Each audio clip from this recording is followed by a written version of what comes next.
Le RMB intérieur a terminé hier, le 7 septembre, à 6,8 379 par rapport au dollar américain, soit 72 points de base de moins que le jour précédent. Des analystes disent que le RMB s'est affaibli dans un contexte de tension commerciale entre les États-Unis et la Chine, mais que cela n'a pas provoqué de sortie significative des capitaux, étant donné que des mesures de contrôle restent en place et que la Banque centrale utilise de nombreux mécanismes de réglementation pour soutenir la devise et stabiliser l'humeur du marché. Le mois dernier, la Banque populaire de Chine a pris diverses mesures, dont la hausse des taux de réserve pour risque de change des banques, l'assèchement des liquidités sur le marché offshore du yuan et le redémarrage de l'utilisation d'un facteur contre-cyclique dans la fixation quotidienne du yuan face au dollar.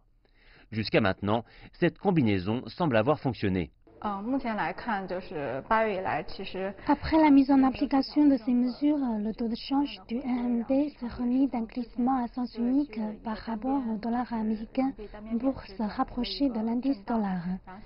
Et maintenant que la Banque centrale a commencé à prendre en considération un facteur contre-cyclique, le RMB ne se dépréciera pas de beaucoup, juste assez pour que la valeur du dollar américain ne se renforce pas soudainement.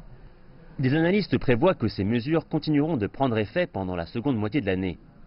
La valeur du renminbi connaît un déclin continu depuis des mois à cause d'un dollar fort et d'un climat commercial international volatile, et le marché subit le sentiment que le yuan continuerait de s'affaiblir.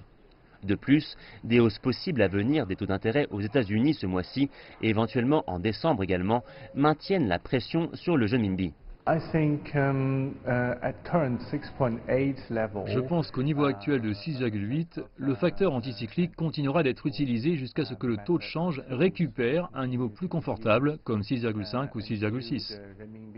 Le régulateur du marché des changes a dit lors d'une conférence de presse qu'il a confiance dans sa capacité à maintenir la stabilité des réserves Forex dans les mois à venir.